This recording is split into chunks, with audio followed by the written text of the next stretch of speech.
High friends, welcome back to my channel. আশা করি তোমরা সবাই খুব ভালো আছো, আমিও খুব ভালো আছি। আমি তোমাদের সাথে দীপ্তি। আজ আমি তোমাদের সবার সাথে শেয়ার করব। তোমাদেরকে প্রথমে আমি দেখিয়েছি একটা কুর্তি, একটা ছোট্ট কুর্তি, সেটাতে আমি হাতা পরিয়ে আর সেটাকে সেলাই করে তোমাদের সবার সাথে আজকে শেয়ার করব। দেখতে থাকো কীভাবে আমি জামাটিতে প্রথমে হাতা পরি। প্রথমেই তোমাদেরকে আমি জামার লুকটা দেখিয়েছি, তারপর আমি জামার পরানোর জন্য যে হাতার থানটা দিয়েছিল ওটা জামা থেকে কেটে, আর জামার যে হাতাটা আছে ওটার মুখটা কিছুটা পরিমাণ কেটে রেখেছিলাম। এরপর আমি হাতাটাকে ভালো করে দুদিক মুড়ে সেলাই করে নিয়েছি। এরপর জামাটাকে আমি উল্টো দিকে করে আর যে হাতাটা পরাবো ওটাকে উল্টো দিকে রেখেছি, কারণ জামাটা যে হাতা মানে মেন জামাটার ওটার একটুখানি পাড় আছে যেটা উপর দিকে হবে, তাই দুটোকেই আমি উল্টো দিকে করে নিয়েছি। করে নেওয়ার পর আস্তে আস্তে করে সেলাই করে দিচ্ছি।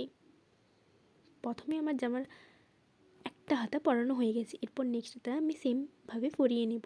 এটাকেও আমি জামাটাকে উল্টো দিকে করে হাতাটাকে উল্টো দিকে করে মানে হাতার যে থানটা ছিল ওই কাপড়টাকে উল্টো দিকে করে ভালো করে সেলাই দিয়ে দিচ্ছি। এরপর জামাটাকে আমি সোজা করে নিয়েছি। সোজা করে নেওয়ার পর দেখতেই পেয়েছো একটি ছোট্ট পাড় মতন আছে, ওইটার উপরে আমি আবার ডবলভাবে সেলাই দিয়ে দিচ্ছি। এরপর আমি জামাটাকে মাপ করে নিলাম কতটা পরিমাণে মারবো। এরপর আমি সেই মাপ মতো মেরে নিচ্ছি। এক পাশ আমার মারা হয়ে গেছে, সেমভাবে আমি অন্য পাশটাও মেরে নেব। আর মেরে নেওয়ার পর আমি জামাটিতে ডবল সেলাই দিয়ে দেবো।